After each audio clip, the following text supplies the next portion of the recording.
지난 한 주간 동안도 일상의 자리에서 살아내시느라 얼마나 고생이 많으셨습니까? 이 시간 예배드린 우리 하나된 교우들의 삶 가운데 하나님 주시는 위로와 평안이 충만히 임재하시기를 빕니다.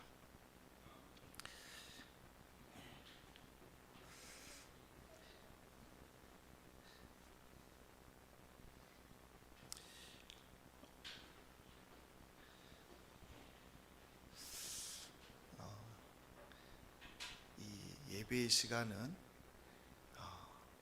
우리가 하나님 앞에 드리는 시간이기도 하지만 하나님께서부터 임하는 또 새 힘을 얻는 귀한 시간인 줄 압니다.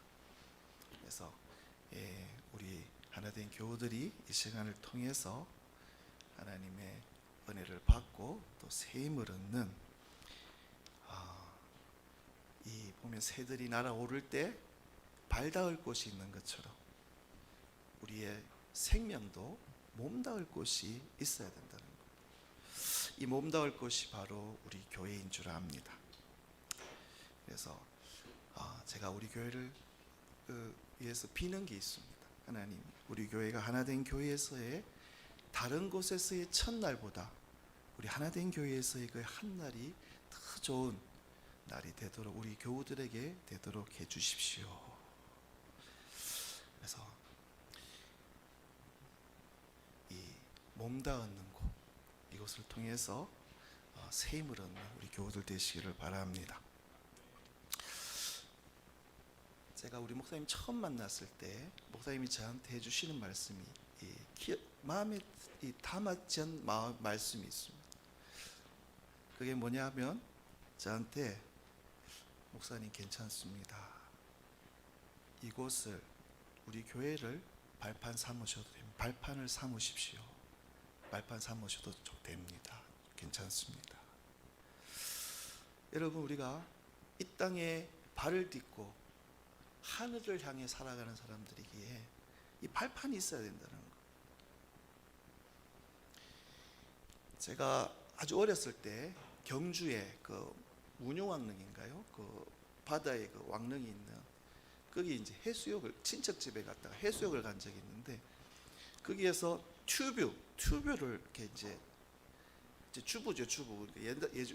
요즘처럼 이렇게 좋은 게 있는 게 아니라 예전에는 그 타이어, 큰 타이어 안에 있는 그 튜브, 거기에다가 이제 바람을 넣어서 해수욕장에 가면 이제 그걸 대여를 해줘서 그걸 이렇게 타고 노는데, 그걸 타고 이게 이제 파도가 왔다 갔다 하니까 그게 이제 재미 삼아서 왔다 갔다 하다가 이게 튜브가 뒤집어진 겁니다.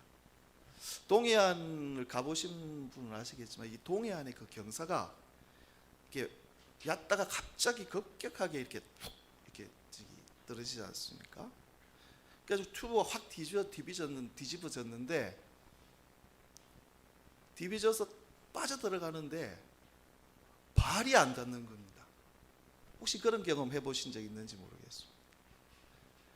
발이 안 닿는다고 딱 느껴지는 순간 그게 아마 죽음의 공포, 그 겁이 확 하고 이게 죽는 거구나 하는 그 공포, 두려움. 이 발판이 그렇게 중요한 겁니다. 그래서 이 두려움을 느꼈던 적이 있는데, 여러분, 우리가 이 세상을 이렇게 살아가다 보면 우리에게는 덜 이렇게 수시로 다가오는 두려움들이 있지 않습니까? 아마 사람마다 차이는 있을지 모르겠지만 과연 두려움이 전혀 없는 사람이 얼마나 될까? 다 크고 작은 이 두려움들이 다 있는 것 같습니다. 저도 오늘 이 단에 섰는데 얼마나 지금 이게 두려운지 모릅니다. 지금 다리가 달달달 떨리려고 하는데 지금 억지로 지금 목사님이 뒤에서 보고 계시기도 하고 또 우리 교우들은 앞에서 이렇게 웃어주시고 해서 지금 근근히 서 있는데 이 두려움들이 다 있다는 거예요. 그렇지 않습니까? 근데 그래도 대상이 있는 두려움은 그래도 어떻게 좀 뭐 그 원인을 제거하면 그것도 이 극복할 수 있지 않습니까? 근데 무서운 게 있는데 이 대상이 없는 두려움, 그렇죠?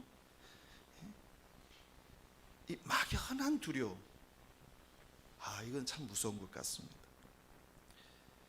이게 대상이 없으니까 이거 어떻게 해결할 방법이 없지 않습니까? 일이 잘 안 풀리면 안 풀려서 마음이 두렵고, 또 보면 일이 너무 또 잘 풀리면 이거 괜찮은 건가? 이래도 되는 건가? 하는 두려움들이 몰려오지 않습니까? 그러니까 대상이 없는 두려움도 우리 마음에 있다라는 겁니다. 그래서 우리 모두에게는 이 두려움이라는 게 우리를 힘들게 하고, 어떤 글에 보니까 이 두려움이 하나님이 우리들에게 인간에게 주신 능력이 있는데 이거를 제한한다, 시킨다라는 거. 그래서 질병에 대한 두려움, 사고와 실패에 대한 두려움, 수많은 두려움이 우리 안에 존재하고 있습니다. 그러면 우리는 왜 이 두려움을 느끼고 이 두려움에 눌리는가? 그 이유는 우리는 약한 존재이기 때문이라는 겁니다. 오늘 이게 청년들이 많이 이 자리에 있는데, 제가 이 반세기를 살다가 보면서 요즘 많이 느끼는 생각인데, 우리가 참 약하다라는 생각. 저도 20대 때는 추위가 무섭지 않았습니다. 추위를 견뎌낼 수 있었고, 웬만히 아프면 감기도 무섭지 않았습니다. 감기 걸려도 뭐 약 먹을 생각 안 하고 그냥 견뎌내고 그냥 지나가 버리고 했는데, 이 어느덧 이 40, 50이 되고 그러니까 이게 점점 부담이 되고 겁이 나는 거예요. 그래서 요즘은 감기 기운만 있어도 병원에 가서 처방받아서 약을 사 먹고, 예전에는 겨울이 와도 내복 입을 생각 전혀 안 했는데 몇 년 전부터는 이 청춘의 자존심을 꺾고 내복을 입기 시작했어요. 추운 겁니다. 이게 견디기가 힘든 겁니다. 아픔도 견딜 수 있었고 고통도 그게 나한테 큰 부담이 안 됐는데, 점점 세월이 지나니까 그게 부담이 되고 이제 뭐가 좀 몸에 이상이 있으면 더 겁이 나는, 겁부터 나는 거예요. 우리 인간이 그렇다는 거예요. 내가 좀 젊고 힘이 있을 때는 강하고 뭐든지 내 힘으로 할 수 있을 것 같은데, 항상 그 시간이 나한테 주어지는 것이 아니라 세월이 나를 거쳐가면서 점점 약한 내 자신을 마주하게 된다는 사실입니다. 그래서 우리는 영적으로나 육적으로나 너무나 연약한 존재들입니다. 보면 조그만 그 눈에 보이지 않는 세균에도 우리가 무너지지 않습니까? 작은 사고에도 목숨을 잃습니다. 작은 상처에도 마음을 다치는 연약한 존재들이라는 겁니다. 그래서 성경은 여러 가지 동물들 가운데서 저와 여러분들을 양에다가 비유합니다. 이 양에 대한 이야기를 하면 떠오르는 이야기가 하나 있습니다. 이게 진짜인지 아닌지는 모르겠는데, 어떤 교회에서 있었던 일을, 그 목사님이 양에 대한 설교를 한 겁니다.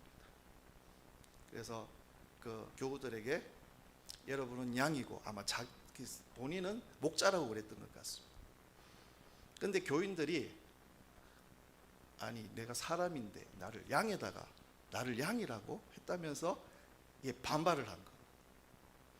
그래서 결국 그 목사님이 그 교회를 사임하고 다른 곳으로 갔다라는 그런 웃지 못할 그런 이야기를 들은 게 있습니다. 이게 수사에 대한, 그죠, 비유에 대한 그런 이해가 부족했기 때문에 생기는 일이었던 것 같습니다. 그래서 저도 오늘 양 하려고 하는데 우리 교회는 그런 수준이 아닌 걸 잘 알기에 담대하게 양 설교를 한번 해보려고 합니다. 여러분, 양은 제가 굉장히 좋아하는 동물입니다. 저는 개는 안 만지는데 양은 만집니다. 만져서 보면 강원도에도 있고 제가 제주에 있을 때도 그 양 몇 마리 이렇게 해가지고 카페를 만드신 게 분들이 있더라고요. 가서 그러면 그 건초 사가지고 이렇게 먹이고 만지고, 이게 굉장히 즐거운 시간을 제가 가지는데, 이 양에다가 예수님이 우리를 비유했습니다. 왜 양을 우리 사람에게 비유했을까? 양이 동물 중에 가장 자신을 방어할 능력이 없는 약한 존재라는 겁니다. 이 양을 치는 일이 아주 고단한 일이라고 합니다. 물론 뭐 다른 가축 치는 일도 고단한 일이겠지만, 이 낳는 순간부터 양은 누군가 보호해주지 않으면 결코 자랄 수 없다라는 겁니다. 다 자라서도 양은 끊임없이 보호해줘야 된다라는 겁니다. 양이 태어났을 때 보호해주지 않으면 새들이 와서 그 눈을 쪼아먹는다.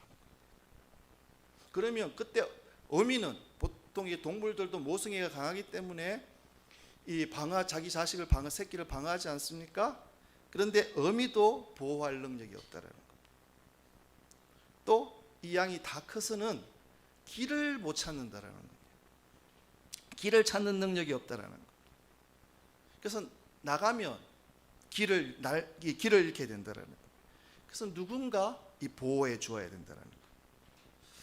우리도 보면 겉으로 드러나는 우리의 애는 강한 것 같지만, 여러분, 양과 같이 연약한 존재라고 성경은 우리들에게 알려주고 있습니다.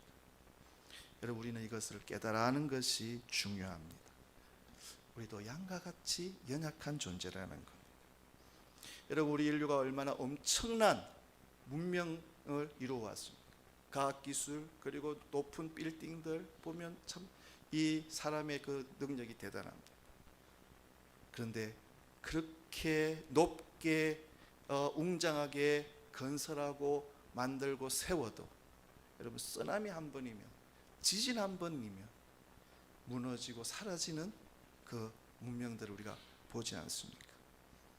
우리의 인생이 그렇다는 겁니다. 우리의 육체는 약합니다. 우리의 육체뿐만 아니라 우리의 영혼과 마음도 약합니다. 우리의 마음이 얼마나 상처받기 쉽습니까? 그렇죠? 그 말 한마디에 우리는 천국과 지옥을 왔다 갔다. 여자분들은 모르겠습니다. 제가 남자니까 제가 경험한 바로는 말 한마디에 천국하고 지옥이 왔다 갔다 하더라고요. 근데 여자분들은 이게 뼈로 만들어서, 본 차이나로 만들어서 그런지 엄마들은 막 자식들이 그렇게 독하게 말하고 막 대들고 하는데도 다 견뎌내시더라고요. 이 남자들은 독한 말 한마디에 그냥 죽더라고요. 어떤 분들은 그 어릴 적에 부모님들로부터 받은 상처, 그게 마음에 씻어내지 못하고 마음에 담겨져 가지고 50, 60이 되어도 끙끙 앓으면서 그 마음에 간직하고 있는 모습들을 봅니다. 작은 오해와 비난, 얼마나 우리가 쉽게 낙심합니까? 이 어떤 교회에 그 오르간을 전공한 이 오르가니스트가 있었습니다. 요즘 보면 오르간 그 전공하신 분들이 귀하더라고요.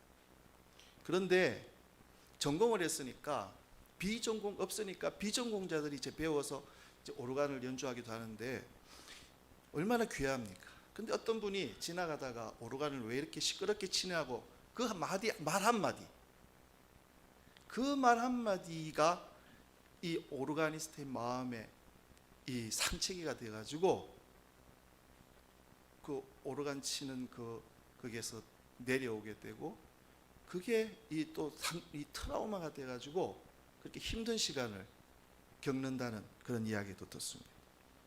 여러분, 우리는 이렇게 연약한 양처럼 이 양입니다. 하나님이 우리들에게 그렇게 진단하셨습니다. 그렇다면 이 연약한 우리가 이 험한 세상을 어떻게 담대히 살아갈 수 있을까? 만일 우리가 양이라면 방법은 오직 하나밖에 없다는 겁니다. 우리를 안전하게 인도해 줄 누군가를 만나야 한다는 겁니다. 내 능력으로는 나를 지킬 수가 없습니다. 양이 혼자 살 수 없듯이 우리는 영적으로나 육적으로나 내 스스로 나를 지킬 수가 없습니다. 누군가 우리를 영적으로 육적으로 이 땅에서 인도해 주어야 합니다. 누가 과연 우리를 인도해 줄 수 있습니까? 오늘 본문에서는 예수님이 놀라운 선언을 우리들에게 하십니다. 그것은 다름 아니라 예수님은 당신을 이렇게 소개하십니다. 10절 하반절에 보니까 내가 온 것은 양으로 생명을 얻게 하고 더 풍성히 얻게 하려는 것이라. 나는 선한 목자라. 이 요한복음에 보면 예수님의 그 계시, 이 7가지 계시가 나옵니다. 그 생명의 떡, 나는 생명의 떡이다. 나는 문이다. 나는 세상의 빛이다. 나는 부활이요 생명이다. 내가 길이요 진리요 생명이다. 나는 참 포도나무다. 그 예수님을 나타내는 7계시 중에 하나, 나는 선한 목자다. 예수님은 우리가 양과 같이 연약한 존재임을 아십니다. 그리고 인도자가 필요함을 아십니다. 그리고 말씀하십니다. 내가 선한 목자라고. 내가 왜 이 땅에 인간의 몸을 입고 왔는지 아느냐고. 너희들을 바로 인도하기 위해서 선한 목자로 내가 너희들을 찾아왔다고 말씀하십니다. 우리가 이 말씀을 받아들이고 예수님의 그 말씀을 마음을 다해 완전하게 믿고 나는 양임을 알고 양 같은 존재임을 알고 나에게는 인도자가 필요함을, 오직 예수님만이 나의 인생의 선한 목자시다 하는 그 사실을 믿고 우리가 주님을 따라가면 우리의 삶은 어떻게 달라질까? 우리의 삶에 어떤 일이 생길까? 예수님은 오늘 본문 말씀을 통해서 3가지의 놀라운 일이 우리의 삶에 생길 것이라고 말씀하고 계십니다. 우리가 선한 목자 되신 예수님의 뒤를 따라가서 살면 우리는 구원을 얻게 될 것이라고 말씀합니다. 9절 말씀에 내가 문이니 누구든지 나로 말미암아 들어가면 구원을 받고 또는 들어가며 나오며 꼴을 얻으리라. 나로 말미암아 들어가면 구원을 받고, 물론 이 구원은 영생을 의미합니다. 영생을 얻는 것을 의미합니다. 오직 우리는 예수님만을 통해서 우리는 영생을 얻을 수 있습니다. 그래서 요한복음 14장 6절 말씀에 예수님이 이렇게 선포하셨습니다. 예수께서 이르시되 내가 곧 길이요 진리요 생명이니 나로 말미암지 않고는 아버지께로 올 자가 없느니라. 이 말씀은 우리의 육체의 죽음 이후의 구원만을 의미하지는 않습니다. 예수님이 말씀하신 이 구원을 받고 하는 이 말씀은 이 땅에 사는 동안 우리가 얻는 구원도 포함하고 있는 겁니다. 여러분, 이 땅의 삶이 그리 녹록하지 않습니다. 쉽지 않습니다. 누군가 우리를 정확하게 인도해 주지 않으면 우리는 이 땅에 사는 동안 우리의 삶을 낭비하기 쉽습니다. 우리는 참 진리를 모르기 때문에. 세상사도 그렇지 않습니까? 누군가가 잘 아는 사람이 코치하고 이렇게 인도해 주면 보통 사람들보다 빠릅니다. 그렇죠? 근데 우리의 영육의 세상도 우리는 진리를 모르기 때문에 올바른 길이 어디인지 우리는 모릅니다. 그래서 우리는 길을 잃기 쉽습니다. 근데 주님이 우리들에게 말씀하시기를 이 세상에 넓은 길이 있는데 사람들이 보기에는 그 길이 생명을 줄 것 같고 대단히 좋은 신장로 같지만 결국은 그 길이 사망으로 가는 길, 낭떠러지가 되는 길이 우리 주위에는 많다고 말씀하십니다. 저도 살아보니까 그렇더라고요. 내 눈에 좋아 보이는 그 길을 좋아서 따라가 보면 다가 낭패를 본 일들이 있더라고요. 이 서울에서도 유학 온다는 그 거창고등학교 혹시 이야기를 아시는지 모르겠습니다. 아주 명문 고등학교라고 하는데 그 고등학교에 또 십계명이 있는데 그 십계명이 세상의 이치하고는 거꾸로더라고요. 그 뭐 10계명을 다 이렇게 설명할 수는 하기는 시간이 없지만 보면 제 1계명이 월급이 작은 쪽으로 가라. 여러분 우리는 월급이 많은 쪽으로 가는 게 당연한 것 아닙니까? 근데 그 거창고등학교의 10계명 중 1계명이 그렇다는 거예요. 월급이 작은 쪽. 그 내용들이 다 그런 내용이에요. 보면 마지막 제 10계명에는 왕관이 있는 것보다 단두대가 있는 곳으로 가라. 근데 그 학교가 놀랍게도 아주 전국의 그 학교에 그 가고 싶어하는 그 서울에서까지 그곳에 가서 공부를 하고 또 부모들이 시키려고 하는 아주 명문 고등학교라는 겁니다. 우리가 넓은 길로 가면 잘 될 것 같은데 그 넓은 길로 가다가는 우리가 낭패를 보게 되는 것들을 우리가 보게 됩니다. 그래서 우리는 어느 길이 참 길인지 내 삶을 어디에 투자해야 되는지 모르고 방황하면서 살기 쉽습니다. 그래서 우리 주위를 돌아보면 참 많은 사람들이 이 인생에 있어서 그 좋은 시절을 대부분 우리 인생이 유한하지 않고 이 삶이 유한하지 않고 잠시 있다 없어질 이 세상 이 가운데서 그 없어질 것들을 위해 얼마나 낭비하고 사는 인생들이 많은지 보면 교회 안이나 교회 밖이나 똑같이 일어나는 현상인 것 같습니다. 제가 목동 지역에서 살았던 적이 있는데 그 학부모들의 이 교육열이 얼마나 이 무서운지 이게 들으니까 너무너무 무섭더라고요. 애들 공부시키는데 이제 목동에는 아파트 단지가 있지 않습니까? 이 공부시키는데 그게 안 되면 애들을 이렇게 패는데 그냥 패면 이제 아파트가 이렇게 있으니까 소리가 나니까 목욕탕에서 물을 틀어놓고 샤워기를 틀어놓고 애들을 그렇게 패고 닥달을 한다는 거예요. 얼마나 닥달을 했는지 어떤 학생은 부모님이 원하는 명문고에 합격을 했습니다. 합격증을 딱 받아가지고 와가지고 딱 부모한테 딱 보여주면서 이제 됐지? 그리고 부모가 보는 앞에서 뛰어내렸다는 거예요. 얼마나 무섭습니까? 그만큼 그 부모들이 그 자녀들을 이 푸시해가지고 좋은 학교에 보내려고 하는 그런 교육열이 있다는 거예요. 근데 그게 오히려 역효과로 자녀의 인생을 망치고 힘들게 한다는 뉴스들을 우리가 봅니다. 교회에서도 보면 이 신앙생활을 잘 하시는 부모님들도 그 자녀들, 이게 중고등학교 이렇게 자녀들 보면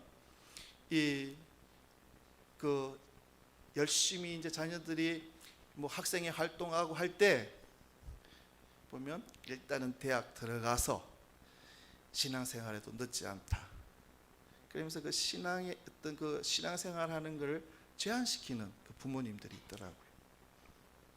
근데 이렇게 다 들어보면 그렇게 해서 그게 영원히 교회를 떠나게 되는 그런 결과를 초래해야 돼요.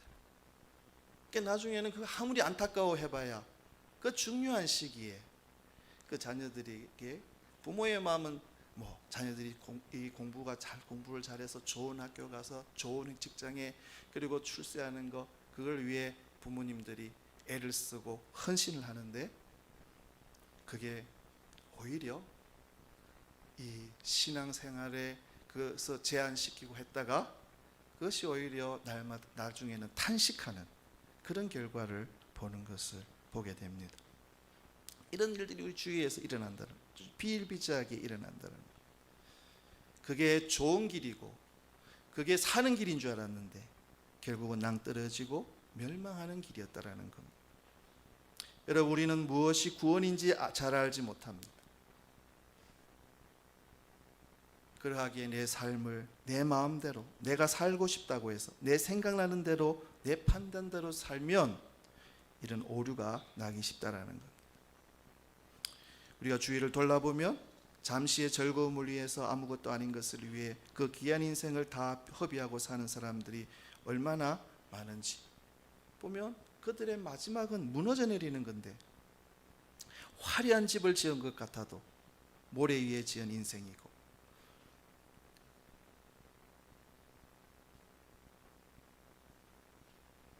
우리는 모두 양과 같아서 스스로 길을 찾을 수 없다는 겁니다. 어느 길이 참 길인지 우리는 알 수 없습니다. 그래서 우리에게는 우리를 인도해 줄 목자가 필요하다는 것. 그래서 오늘 예수님은 우리들에게 선언하십니다. 내가 바로 너희들의 목자다. 선한 목자다. 여러분, 여기서 선한 목자, 싹군 목자가 나오는데, 예수님은 우리들에게 선한 목자, 내가 너희들을 살리기 위해서 생명을, 목숨을 내어놓는 그런 목자다. 여러분, 세상에 이런 신이 어디에 있습니까? 얼마 전에 어떤 그 영상을 본 적이 있는데, 그분이 불교 배경에서 자라서 이 신앙을, 예수님을 믿게 되고 지금 이제 목회자가 된 분이 있는데, 그 어머니가 이 자녀를 못 낳았을 때, 그 아들을 못 낳았을 때, 이 절에 가서 그 불공을 드린다고 하죠. 저 듣기만 들었는데 뭐 3,000배 이런 게 있더라고요. 근데 그 3,000배를 하려면은 새벽에 일어나서 5시인가 일어나서 목욕 재개를 하고, 이 3,000배를 하게 끝나면 뭐 밤 9시가 된다는 겁니다. 왜 그렇게 하느냐? 이 신에게 그 아들 하나 달라고, 그리고 또 그 아들이 해를 당하지 않게 해달라고, 그걸 막으려고 그렇게 3,000배를 한다. 그래서 그분이 교회로 들어와서 교회에서 2시간 기도하고, 기도 엄청나게 많이 했다는 그 이야기를 듣고 자기 깜짝 놀랐다는 거예요. 불교에서는 불공 드리려면 새벽부터 일어나서 목욕 재개하고 밤늦게까지 이 3,000배 이 절을 하는, 그걸 해도 시원찮은데, 교회에 오니까 뭐 한두 시간 하고 교회 기도 많이 했다고 하는, 놀랐다는 그 이야기를 들은 적이 있습니다. 세상의 다른 신들은 그 신으로부터 노여움을 사지 않을까, 그 노여움을 달래고 내가 어떻게 좀 내가 원하는 것을 얻지 못할까, 그렇게 매달리는데, 예수님은 당신의, 우리를 살리기 위해서 당신의 생명을 내어놓는 그 자리에 오신 그 예수님이시라는 겁니다. 여러분, 우리가 선한 목자를 따르게 되면 그러한 잘못된 삶에서 우리는 구원을 받습니다. 우리를 진리와 생명의 길로 인도하십니다. 세상의 사람들보다 인기가 덜할지 모르지만 예수님은 우리를 어디로 인도하시는가 보면 영원히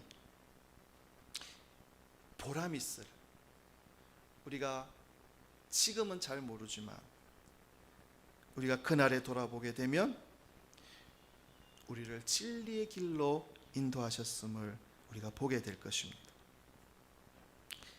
그래서 우리가 선한 목자 예수님을 따르면 우리가 죽어서 영원한 영생뿐만 아니라 이 땅에서 구원을 얻게 된다는 겁니다. 그리고 두 번째로, 선한 목자이신 예수님을 따라 살게 되면 어떤 결과가 있는가? 9절에 보니까 들어가며 나오며 꼴을 얻으리라. 그래서 이 들어가며 나오며, 근데 이 단어가 그 당시에 예수님 당시에 그 목축을 하는, 거기에서는 이 안전을 의미한다라는 겁니다. 들어가며 나오며, 이게 출입하는 것 아닙니까? 양들이 지금은 뭐 가다 놓고 거기에 사료 줘서 먹이겠지만, 그 당시에는 나와서 풀을 뜯고 또 물도 마시고 또 운동도 하고, 그리고 밤에는 또 들어가야 되지 않습니까? 밤에는 또 이렇게 이제 우리에 모아서 그 양을 치는데, 양은 스스로 지킬 수 없기 때문에 만약에 밤에 밖에 나갔다가는 맹수의 밥이 되기 쉬울 겁니다. 그래서 이 양을 낮에는 내놓았다가 밤에는 이제 밖에 들이게 되는데,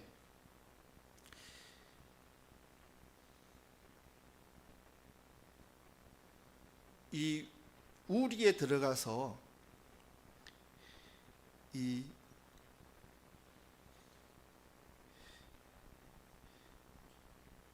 목자의 인도함에 따라서 그것에 들어가고 나갈 때 그 양이 안전하다는 겁니다. 여러분, 우리도 험한 세상을 살아갈 때 우리가 우리의 힘으로 살 수 없는 세상입니다. 영적으로 보더라도 악한 영들이 우리를 호시탐탐 노리고 있습니다. 또 육체적으로도 우리는 너무나 많은 위험들에 노출되어 있습니다. 수많은 질병들, 그리고 사고들, 관계 위험, 또 여러 가지 위험한 일들이 우리에게 시시각각 닥쳐올 때가 있습니다. 우리의 힘만으로는 이 세상을 살아갈 수 없는 나약한 양과 같은 존재들입니다. 그래서 우리는 누군가 우리를 보호해 줄 보호자, 인도자가 필요합니다. 그래서 예수님은 바로 나를 안전하게 지킬 수 있는, 내가 그렇게 원해도 내 가족들, 사랑하는 자녀, 가족들을 지킬 수 없는 나약한 존재들이지만 바로 나의 자녀와 가족들을 안전하게 지킬 수 있는 선한 목자라고 주님은 우리를 소개하고 계십니다. 여러분, 다윗이 큰 권력을 누리게 됐고 또 왕으로서의 부를 마음껏 누리기도 했던 왕이지만 수많은 인생의 고비와 어둠의 골짜기를 지나지 않았습니까? 그의 고백이 시편 23절에 보니까 내가 사망의 음침한 골짜기로 다닐지라도 해를 두려워하지 않을 것은 주께서 나와 함께 하심이라. 주의 지팡이가 막대기가 나를 안위하시나이다.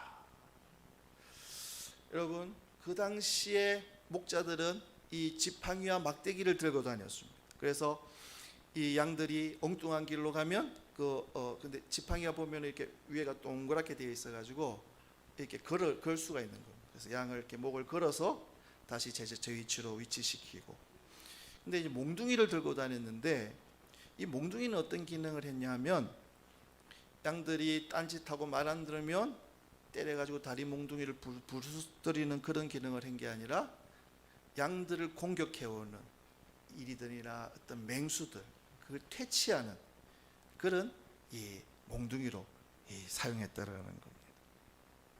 그래서 지혜의 지팡이와 몽둥이가 막대기가 나를 안위하시나이다. 그래서 우리가 주님, 목자 되신 주님을 따라가면 그 주님이 나의 안전을, 우리 가족의 안전을 지켜주신다라는 그 사실을 믿으시기를 바랍니다. 주님을 따라가면 우리는 구원을 얻고 안전을 얻습니다. 그리고 세 번째, 주님은 우리들에게 약속하시는데 주님의 뒤를 따라가게 되면 꼴을 얻게 될 것이라고 말씀합니다. 9절 말씀에 들어가며 나오며 꼴을 얻으리라. 꼴이라는 것은 음식이죠. 영혼과 마음을 위한 양식 또한 우리 육체에 필요한 일용할 양식을 다 포함합니다. 우리의 삶은 예수님을 따라가게 되면 10절의 하반절에 보니까 내가 온 것은 양으로 생명을 얻게 하고 더 풍성히 얻게 하려는 것이라. 여러분, 우리가 주님을 따라가게 되면 우리가 죽어서 우리의 육체가 이 생명이 다해서 천국에 가는 것이 다가 아니라 생명을 얻게 되고 거기다가 풍성하게 이 땅에서의 풍성한 삶을 우리가 주님은 우리들에게 약속해 주시는 겁니다. 누구도 빼앗을 수 없는 영원한 구원 우리는 받은 줄로 믿습니다. 우리는 영원히 살 수 있는 영생을 얻었습니다. 그런데 거기에서 끝나지 않고 이제 남은 생에 이 땅에서 내가 왜 사는지, 무엇을 위해 살아야 하는지, 어떻게 살아야 되는지 날마다 그 생명의 길을 목자로부터 가르침을 받습니다. 그 결과 우리의 삶은 어떤 권력으로도 어떤 재물로도 가질 수 없는 풍성한 삶을 누릴 줄 믿습니다. 여러분, 그러하기에 우리는 목자 되신 그 예수님을 우리는 인격적으로 만나야 된다는 것. 우리가 예수님을 따르면 구원을 얻고 안전함을 얻고 풍성한 양식과 생명을 얻습니다. 그것이 예수님과의 인격적인 만남, 그리고 그 사귐 속에서 우리들에게 이루어진다는 사실을 믿으시기를 바랍니다. 여러분, 우리가 주님의 띠를 따를 때 우리 예수 믿는 사람도 사망의 엄침한 골짜기를 갈 수 있습니다. 수없이 위험한 고난들이 우리들에게 닥칠 수 있습니다. 그러나 목자가 함께하는 삶, 목자가 나를 보호하고 인도하는 삶, 그 죽음의 골짜기를 통과할 수 있다는 겁니다. 그 고난을 우리가 이겨나갈 수 있다는 겁니다. 그러면 어떻게 우리가 그 선한 목자의 인도를 받을 수 있을까? 그 귀한 진리를 설명하시기 위해서 당시의 목축의 세계를 우리들에게 소개해 주십니다. 1절에서 5절까지 보니까 양의 문, 우리, 그리고 문지기, 싹군 목자. 이 이스라엘 당시 예수님 당시 이스라엘은 목축이 생계였습니다.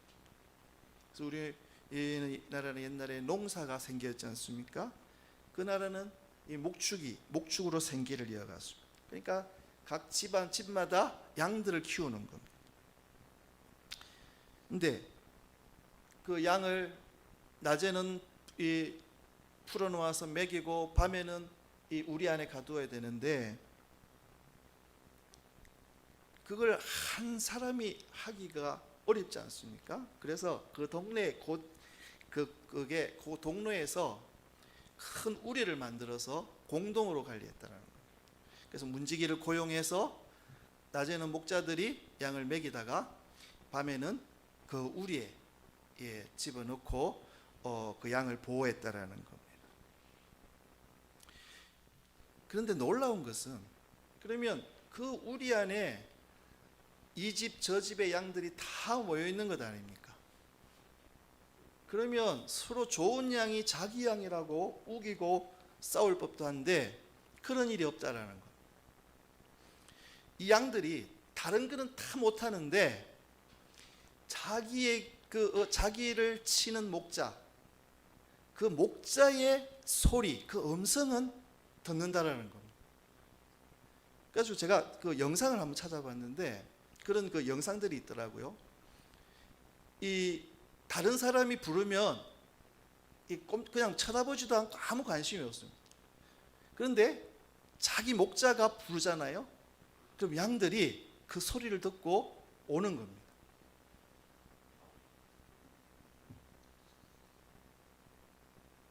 그러니까 그렇게 공동으로 양을 이 한 우리에 넣어서 관리를 해도 아침에 자기 목자가 누구 나와라 부르면 그 양들이 그 목자를 따라서 그 소리를 듣고 따라서 나온다는 거예요.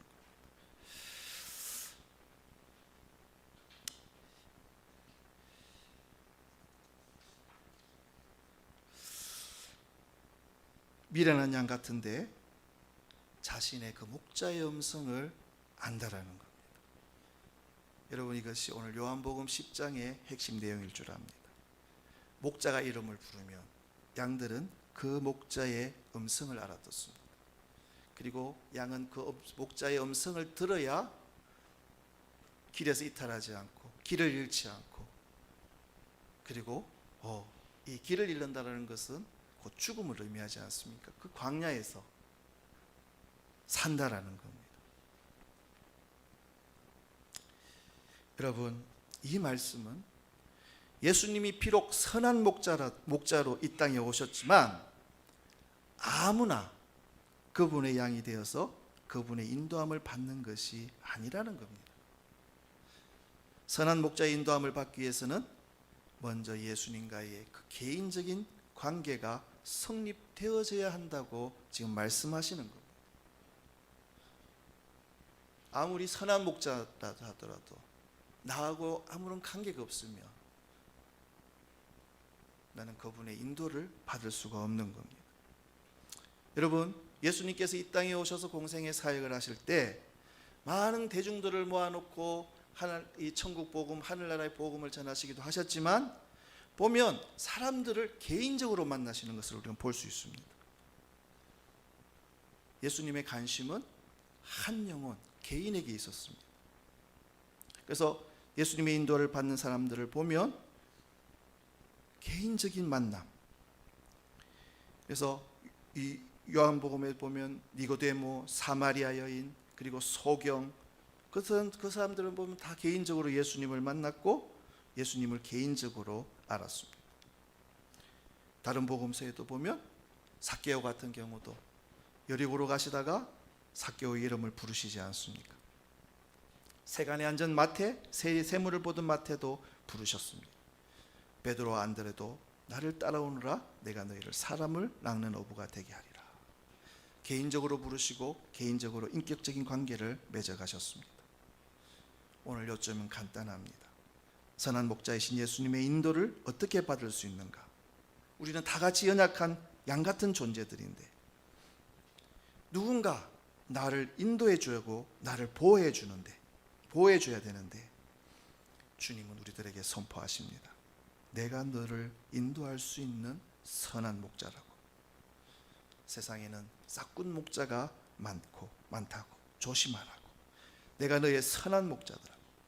너희들이 나를 따라오면 구원을 얻게 되고 안전을 얻게 되고 풍성한 꼴을 얻게 될 거라고.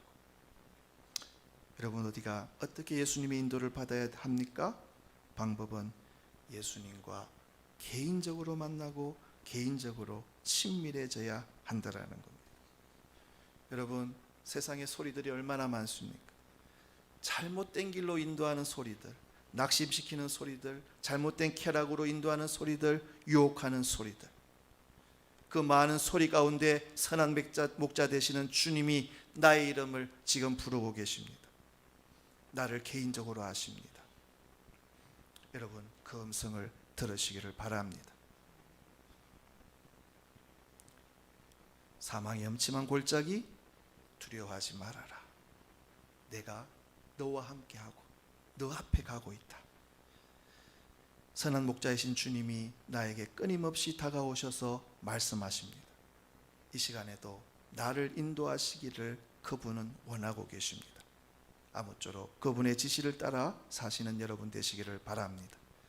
이 세상에서 가장 안전한 길, 복된 길은 예수님 목자 되신, 선한 목자 되신 예수님을 따르는 길입니다. 그래서 그 길은 선한 목자이신 예수님과 관계를 맺고 그분의 음성을 알아들으며 목자가 양을 부를 때 매하고 응답하며 그분의 뒤를 따라 사는 것처럼 그분의 부르심 앞에 응답하고 달려가시는 우리 하나된 교우 되시기를 주의 이름으로 축원드립니다. 기도하겠습니다.